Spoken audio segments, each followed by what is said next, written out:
Hello? Hi, good morning. Still morning. Okay, Yes, it's still morning. Shannon Smith-Crowley, American Congress of Obstetricians and Gynecologists for California. I want to speak to the issue of the name issue for AIM. It's got great name recognition for patients and providers such as Len Kersey's group and for physicians. And as it's not news to you, all of the other changes that are going on in the healthcare arena, that it'd be nice to have this one recognizable, successful program that everybody still recognizes. So we would support keeping the name as is. All right, thank you very much.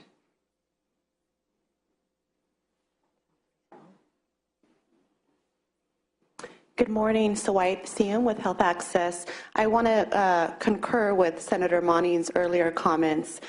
It is important that these programs remain in place even if they are transferred, even if Mr. Mibb is transferred to DHCS in order to address the remaining uninsured issue. There will be a number of individuals who will be uninsured, both undocumented individuals and individuals who miss open enrollment. We also look forward to participating in the stakeholder meetings around this issue. Thank you. Thank you very much.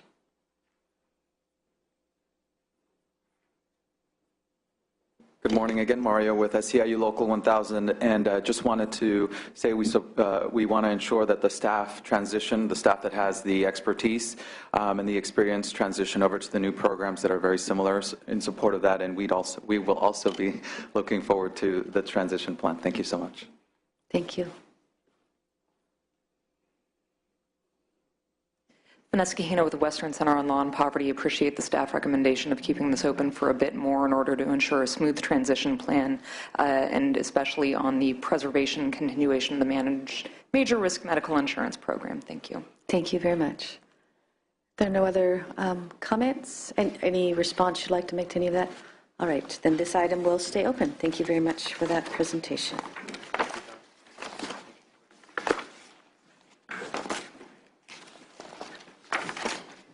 Next item is the overview of the Department of Healthcare Services.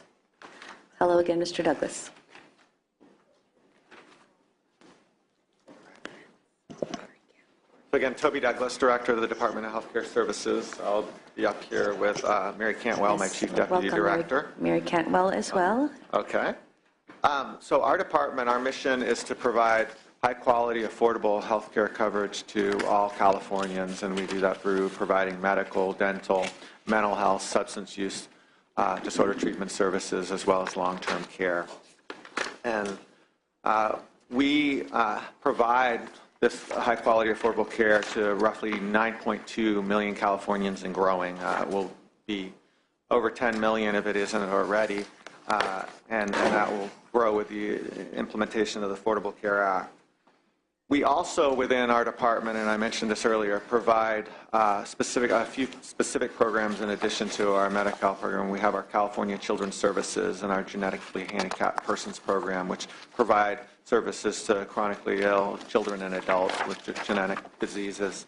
And we also have our primary rural and Indian health division that has a focus on rural health and American Indian health needs, and has specific programs, including we also have a J-1 visa program that helps increase primary care and in some cases specialty care physicians to work in underserved communities.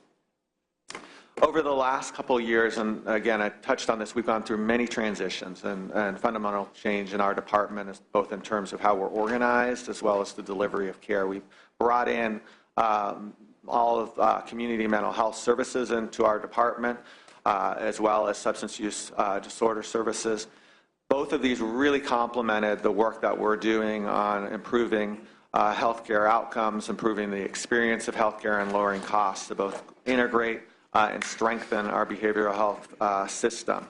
We also integrated in several programs from public health that had more of a focus on providing healthcare, including family planning services and our cancer screening services, and prostate cancer treatment programs. This coupled with our focus, we've also had a big focus on organized delivery of care and focus on transitioning populations into managed care to provide better care and more coordinated care, including our seniors and persons with disabilities. And through our 1115 waiver, we were an early implementer of the healthcare reform with the low-income health program that we implemented in 54 counties and touched 650,000 uninsured Californians that were able to transition to the Medi-Cal program on January 1st and successfully transition that population. We've also had a fundamental change with the implementation of the Affordable Care Act and the eligibility rules, as well as the expansion. So eligibility rules have become more simplified, both in terms of being able to use electronic information, a now structured single streamline application that create a simplified way for both children and adults who had been eligible under the old rules to come on now, and we're seeing big expansion with that, coupled with the outreach and the marketing of Covered California. We also, as I noted, have done the Medicaid expansion that brings in a whole population of both single or rather childless adults as well as parents above the income levels that we had who are now eligible for Medi-Cal. So those are some of the overviews of where how we've evolved as a department. Our budget for the coming year for 14-15 is now up to $76 billion total funds, with roughly $17.2 billion general fund. Of that, $556 million is for operating, and the remainder is for local assistance. We have, first in terms of support budget, we do have many budget change proposals. We are proposing to establish 196 positions because of the many changes that are occurring, both in terms of the Affordable Care Act and the transition. Some of these relate to the remaining positions in Mr. Mibb, 27 positions transitioning over. We do have several initiatives that relate to these, and we'll be talking about in this budget hearing as well as many coming up, including, as I mentioned, the low-income health program transition and our changes to the Affordable Care Act for the Medicaid eligibility rules, express lane eligibility that we're doing that gets those who are eligible for CalFresh and other programs immediately onto coverage, and we've already seen over roughly 160,000 coming through that entry point. Our hospital presumptive eligibility program that allows those in hospitals to immediately get onto coverage. And then, as I mentioned earlier, all our work on CalHERES with Covered California on eligibility system, as well as our making sure that we're in sync with Covered Cal on marketing, on our work with our county eligibility, who are on the front lines and doing the eligibility work. And then finally, on benefits, all our work on mental health and substance use disorders is a very important area that we've been able to strengthen our behavioral health benefits through the work of the legislature and the governor expanding benefits in these areas. We also have initiatives that we are completing on managed care expansion into all 58 counties. We've done a lot of work on expanding managed care so that now, in sync with the work of Covered California, individuals in any county have access to a health plan. We are continuing that transition, and this near future we'll be transitioning seniors and persons with disabilities in those counties and the remaining 28 counties that we transition. And then, of course, a big focus, and there are many hearings, and we're moving forward, is our coordinated care initiative that focuses on our dual eligibles, ensuring that we have, for the fragmented system that exists today, that we create an integrated delivery system that's patient-centered, providing both acute and long-term services and supports across Medicare and Medicaid in one delivery system. We're starting that in April in San Mateo County, as well as voluntary enrollment in 3 additional counties that will then start with passive enrollment in May, and then soon after Los Angeles County will start in July. We, in terms of estimate changes in our overall budget, we'll be talking, and I'm just going to be quick on these, I know I'm a little long, is our work on the ACA expansion and the overall estimate numbers for the expansion. Our pregnancy proposal we'll talk about later. I mentioned about our mental health services, and that's another change in our estimate. The coordinated care initiative estimate has changed because of timing of implementation. Our primary care, there's another important piece of the overall Affordable Care Act, is increases to primary care physicians, all federally funded. So there's changes to that. provider rate reductions. We, as an administration and the department, our responsibility to continue to assess access, made changes on the retro recruitment of payment reductions to ensure access, and so our estimate has been updated to reflect our decision not to recoup to ensure access. There are changes related to county administration. We are now able to get additional federal funding because of a lot of the work we're doing on IT system development to make sure that we're meeting the best IT systems that will reduce overall duplication of IT expenditures. And then expenditures on the health insurance fee, there's requirements under the Affordable Care Act, and we've budgeted that in our estimate. And then we'll be talking later about the savings related to our proposal to do additional drug rebates and a single formulary. And so on that, I will, if there are any questions, or we can go into our agenda items. Okay. Are there any public comments on this item before we go into the specific items? LEO? We just wanted to note that we had reviewed the administration's caseload estimates that were included in the January budget, and they appear to be reasonable. However, there's a lot of changes occurring, and those numbers will be updated at the May revise, and so we'll provide our updated assessment then. Okay, thank you, Matt, very much. Department of Finance, comments? All right, let's go ahead and start with the specific items, restoration of adult dental benefits. Sure. Hi, I'm Mary Cantwell, Chief Deputy Director at the Department of Healthcare Services. So generally, we are on schedule to implement the partial restoration of the optional adult dental services on May 1st, and we are very excited about that restoration. The restoration is for 32 procedures, and just for you to note that prior to the elimination, they represented about 85% of the services that were provided and about 55% of the costs. DHS did notify beneficiaries of the restored services via a January quarterly mailing that we do, and we will do another notice in the May mailing. We also did an initial provider bulletin last August, and we've done subsequent ones in February and March of this year. And as is noted in the agenda, we also have the streamlined provider enrollment for those who are eligible to do that to make sure we're going to have sufficient providers. We did meet with the tribes and responded to concerns and questions that they had. In addition, we've had many stakeholder meetings and addressed various issues that have been raised there. Did want to make folks aware that the Delta Dental staff will have a booth at the California Dental Association meeting in Anaheim in May to answer questions about the restoration. With respect to CMS approval, the spa remains under consideration with CMS. To date, we've responded to several informal comments. Based on our preliminary discussions, we don't anticipate any concerns with approval, and we will just continue to discuss with them any requirements they may place on us to ensure that we have access to care for these services. There were a few questions in the agenda with respect to monitoring of implementation and measuring access and utilization. We will be monitoring the implementation by evaluating utilization for specific performance measures, such as annual dental visits and the use of preventive services. These metrics are consistent with those that are already reported in the Dental Managed Care Annual Report, except now we will be adding fee-for-service and include adults in those reports.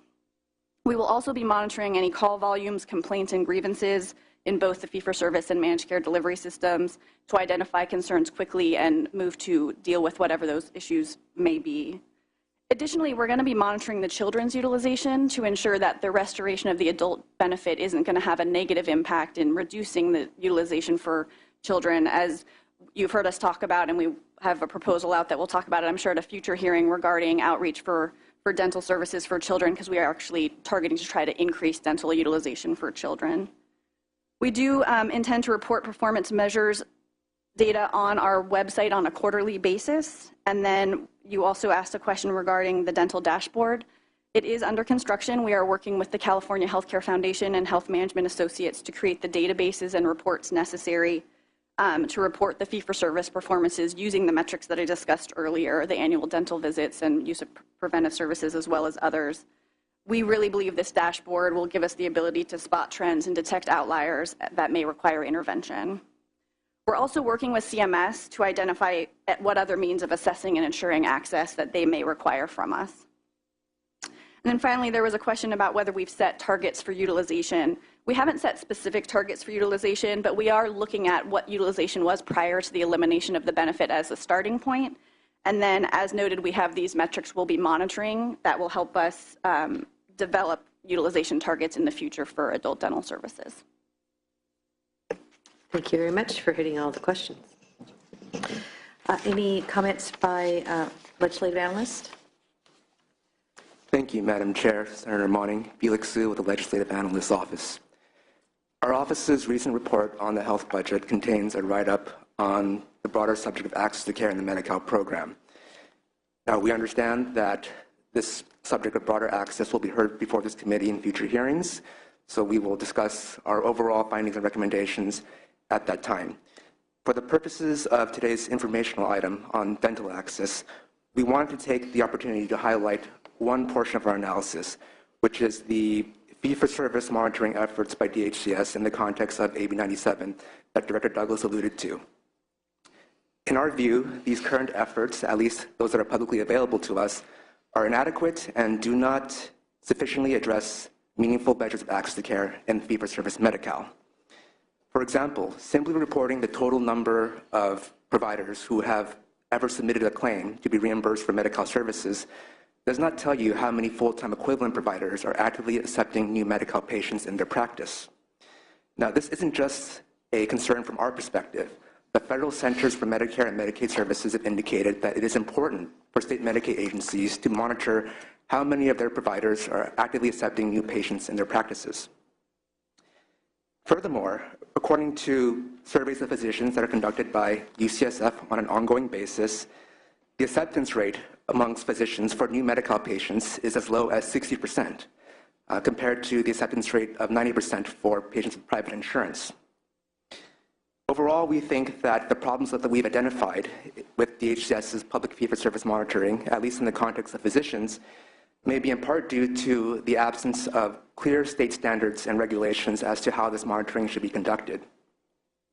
We recognize that these standards would require additional time and effort on your part to develop and for the administration to implement.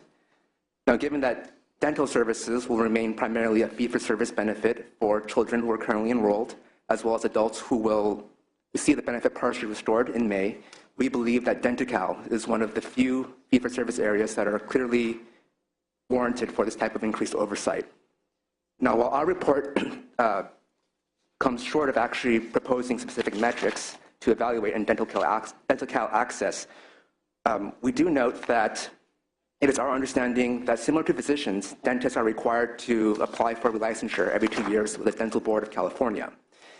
And one relatively simple approach the legislature could consider would be to explore having DHCS coordinate with the Dental Board of California to append an optional survey to the questionnaire that dentists are required to complete when they renew their licenses. And this questionnaire could ask some simple questions about the patient mix of dentists, such as how many Denti-Cal covered patients that they currently see, as well as their willingness to accept new patients that are covered by Denti-Cal.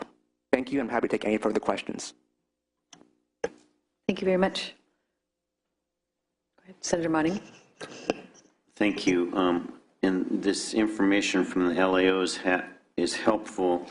And I think with respect to the comment in response to the question about targets for utilization, that you haven't yet completed that kind of assessment, is it fair to conclude that with expanded Medi-Cal eligibility under the Affordable Care Act, there's necessarily going to be a broader pool of people eligible for adult dental? Yeah, yes, absolutely. More people would be eligible. So when I said we were looking at what utilization was prior, that's really looking at it sort of on a per beneficiary basis, so that, you know, when there's more beneficiaries, that would be accounted for already, not just sort of a total, there were 1,000 visits, right. It's sort of 1,000 visits for how many people. Right. So we will be interested in seeing as that calculus moves forward, because I think one part of the equation is expanded eligibility, and then the question raised by LAO is workforce providers who will consider taking on expanded Medi-Cal eligible, Denti-Cal eligible. And I do think it warrants follow up the possible use of a simple questionnaire with the license renewal to maybe inform, and not only inform, but maybe to encourage those during their licensure renewal that this program is restored and maybe even more than just a simple question, some encouragement for them to take on some percentage of their practice that they would consider the adult dental cal. Thank you. I'd just like to ask if you have any response to the LAO's comments, and I would specifically like to know whether, I know we'll be discussing this as we go along, whether you think it would be feasible to access information from providers to determine whether there are others that might be wanting to participate in the program, or at least get an idea of who's available to provide those services.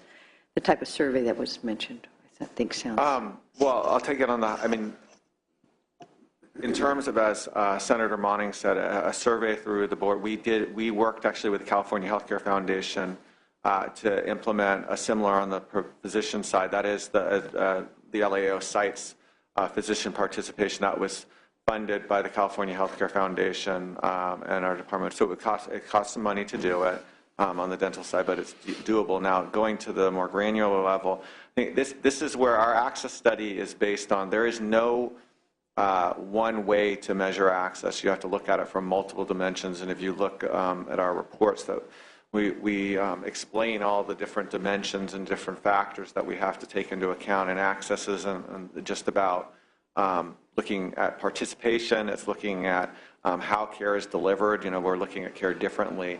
So there's multiple factors. So we appreciate the analysis by LAO. Our care is evolving and moving more and more into managed care, and so those factors do change. On the dental side, it doesn't, as they say. I don't think I want to go into the specific recommendations, but more that we are carefully reviewing access, and there's no one way to look at it. We have to look at multiple factors. I don't know, Mary, if you have anything more to say.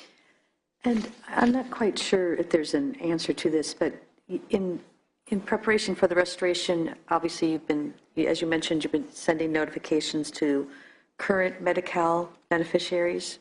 Do you believe there's a pool of individuals out there that might not be current beneficiaries, but might be interested in signing up for this benefit? People who might not be signed up because they're otherwise healthy, that might be interested in accessing adult dental services?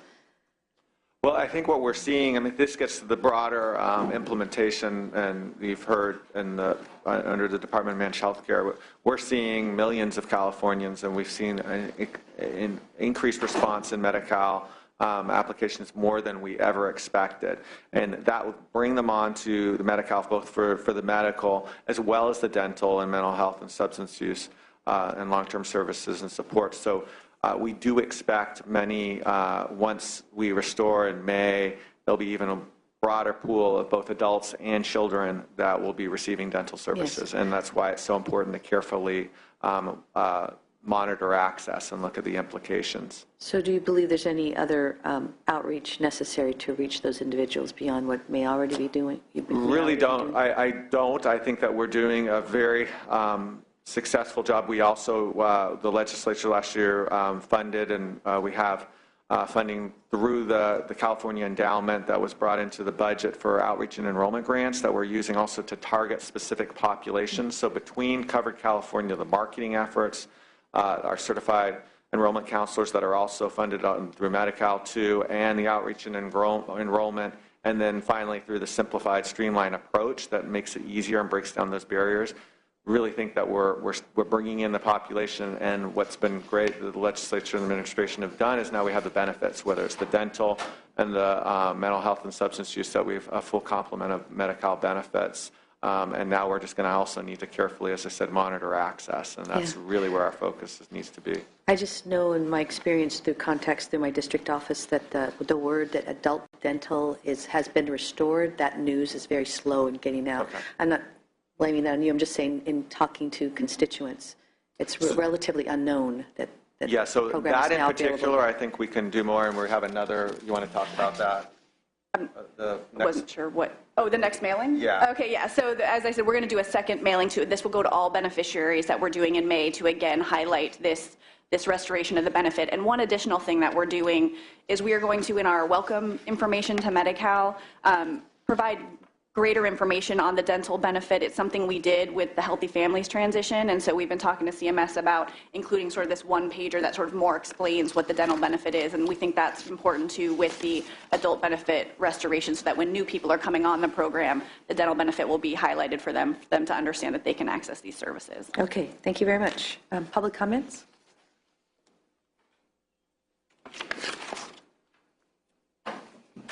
Thank you. Vanessa Kahina with the Western Center on Law and Poverty. We would like to take this opportunity to commend DHCS for the ramp-up work that they've been doing on this incredibly exciting restoration.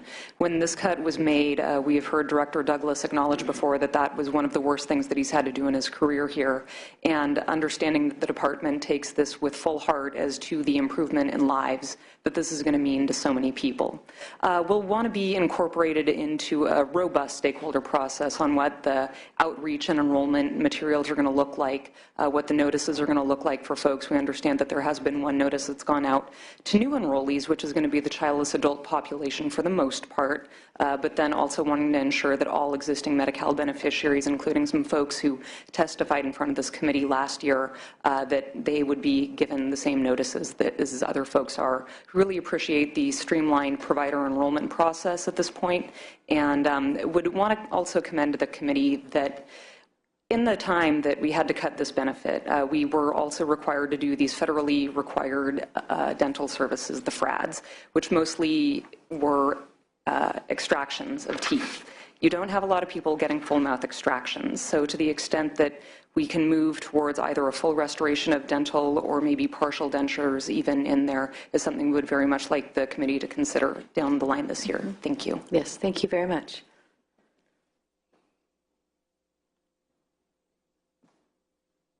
Good morning, Madam Chair and members. Angela Blanchard here on behalf of the California Dental Association. We too were very pleased to see the partial restoration of the adult dental benefit last year. As outlined in the analysis, we have similar concerns related to how access will be measured and how utilization will be measured. California Dental Association has submitted comments to the Department of Healthcare Services, and we look forward to continuing those conversations. Thank you. Thank you very much.